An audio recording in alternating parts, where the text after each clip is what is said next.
Hey there everyone, this is Brandy Barnard coming to you from Brandy Stamps and the Great American Stampin' Show. This is episode 2 of season 2.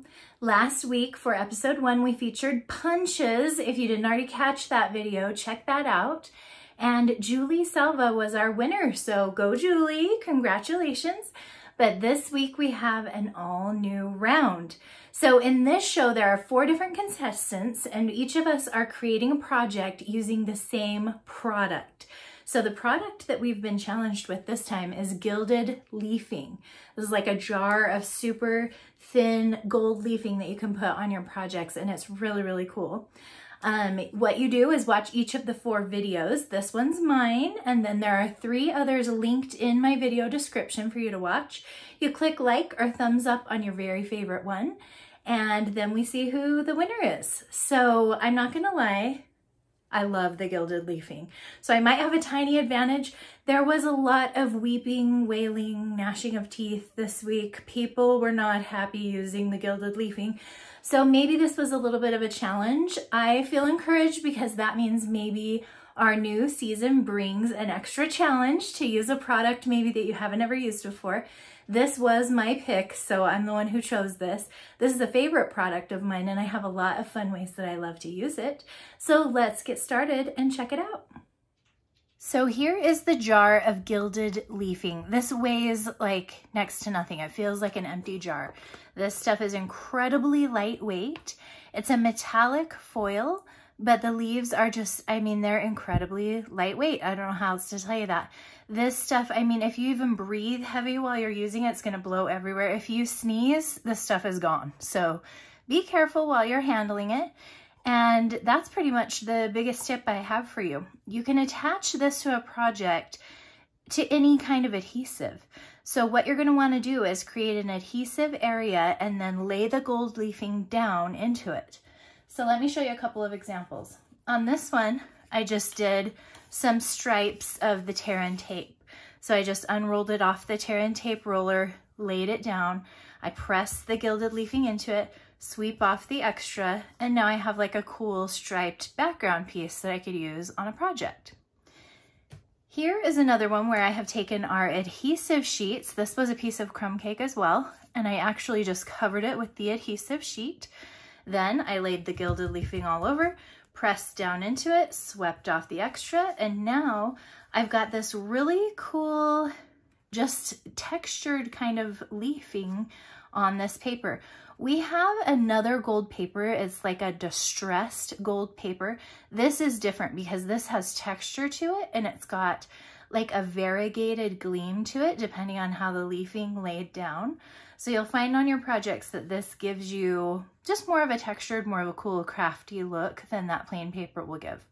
Now, once I've done something like this, I could just run it through my Big Boss machine and cut any die cut shape out so I could get that gilded leafing onto a shape. I'll show you a project at the end where I've done that. First, let's try a different kind of adhesive. So this is called heat and stick powder. That just comes in a little jar. This is basically embossable glue. So it's just powdered, but then when we put it on our project and heat it up, it's going to become a gluey surface where we can attach our gilded leafing. So let's get that out of the way for a second.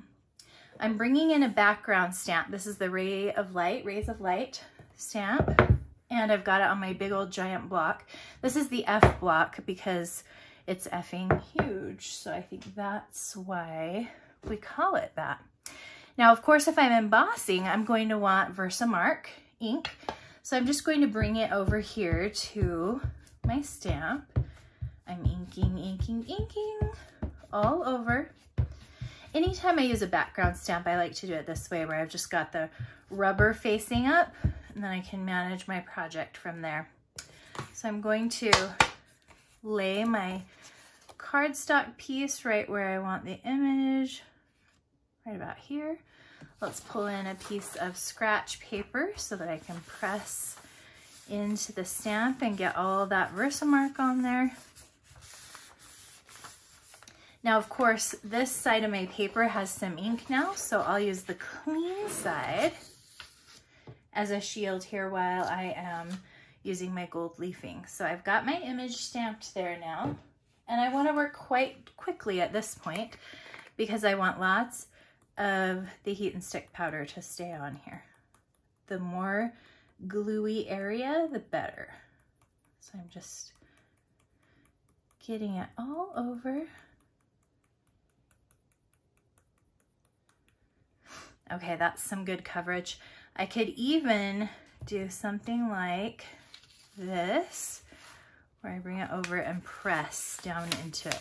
Say I want lots of that powder to stick onto my project.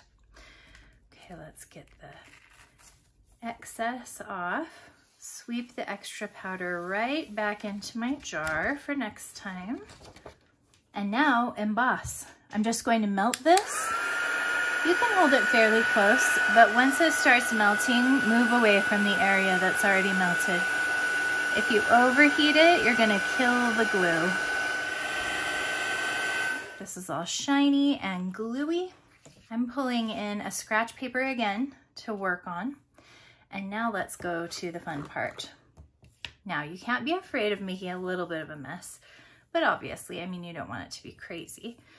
So I'm pulling out a layer all over. What I don't want is for my fingers to touch down directly into the glue because that'll make it not sticky. So I'm gonna put some down everywhere on this project. Oh, whoa. Looks like I got down into the part I hadn't used before. You can probably go back in. It was a big old clump. Okay, and now we can just press. We're gonna press down into the glue. And I'm just kind of bouncing all over. I'm using my fingertips. I'm making connections all over the whole project. If I feel any area that feels sticky at all, that means it needs some more leafing on there. So I put more leafing in that spot and press it down in. Now I can start to kind of push some of the extra off of here.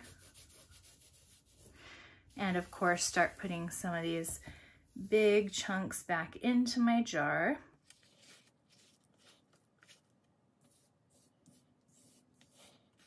Okay, we're gonna get as much as I decided I want to try to save off of here. Set this aside. Put however much back in the jar, all the big chunks for sure. And then you're just gonna close it up and I'll just throw this scratch paper right into the garbage. Okay, I'm loosening some off now. Just gonna get the extra off of here.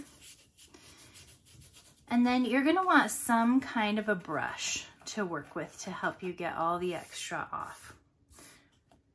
So I've got just an old paintbrush here and it's got pretty soft bristles. I don't want really strong ones because I don't want to scrub the leafing off of the adhesive areas. I'm just going to kind of clean the extra off of here. It's really cool because you start to see your stamped design emerge from under here. As you get here to the end, you can kind of go to any spots that you feel are thick. You can get the extra off the edges. And I usually just throw this whole sheet away. It's got little crummies on it. And what you're left with is this really cool background piece. You've got that stamped image and it just has, it's got a texture to it. It's really neat. It's different from embossing. It's got different tones to it with the shinier and the less shiny. And now we can build just a really cool card with this. So this is our show piece. I want to use some pretty simple pieces otherwise. I've got a card base. This is fresh freesia. And then I'm going to add a layer of basic gray. So let's roll some Seal Plus on here. Just adhere that. And now let's add this one as well. I decided to do a cool hot air balloon, kind of a look to it. We have this new stamp set and die set called Hot Air Balloon. And I went to the die set and I've cut out just a single one of the large hot air balloons. I'm going to put that here on the front. I've got this cool basket piece. This is also just die cut. This is from Basic Gray, which is the same color as my layer here. So I've got that to kind of go at the bottom of my hot air balloon. And then I'm going to use a greeting from the set. It says, "Up, up and away, hooray, it's your birthday." I also want to use this die from the set. It's kind of a little curved banner piece. So when I apply this stamp to the block, I'm going to give it just a little curve. So I'll start on one end, press it down. I'm kind of letting it go up and then back down, just gently like a little rainbow. And then we'll ink and stamp in Blueberry Bushel. And then here is our little die cut piece ready to go on the card too. So let's go ahead and attach this. Because I'm gluing it to this gilded leafing and stuff, I'm going to go ahead and use my mini glue dots. These help me get just a tiny bit of a pop-up, but also they stick really, really nicely even to strange textures. And then to glue the basket to the balloon, I want to use just the tiniest bit of my liquid glue. So I'm going to grab a scrap of paper and just put a little bit of glue on there. Sometimes I use a toothpick to pick a little bit up, but this time I'm just going to hold my paper and bring the die cut to it so that I can get just the teeny tiniest amount. I don't want it peeking out from underneath this die. That looks really good.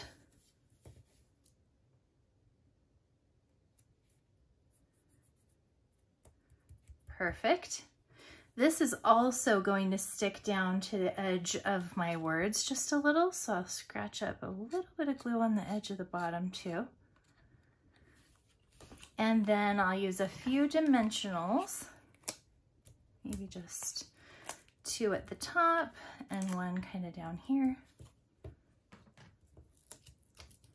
This was the Blueberry Bushel patterned paper from the Regal's pack of designer papers.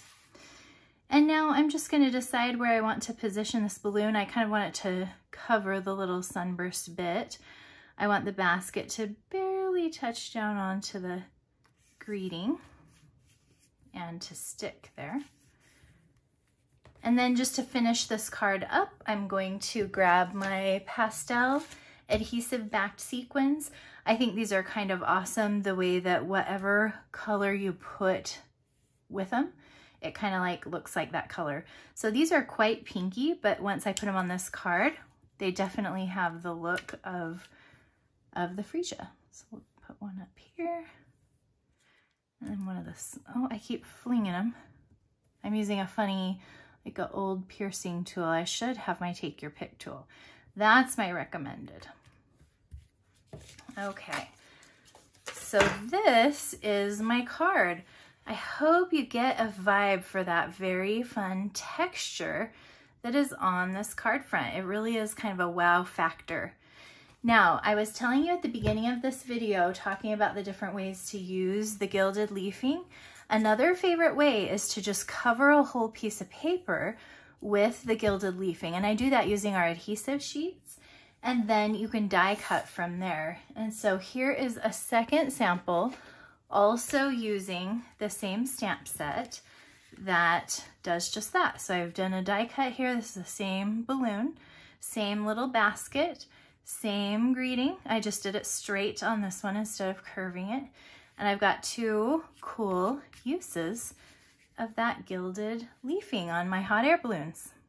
Thanks again, you guys. I hope you had fun learning a little bit about how to use the gilded leafing to create unique textured projects. I truly hope that my card is your very favorite one and that you'll click like to tell me that you want to vote for me. And I hope you enjoyed hanging out with us for round 2. We will be back in a couple weeks with round 3. And thanks so much for watching. Subscribe so you don't miss anything, and I'll see you next time.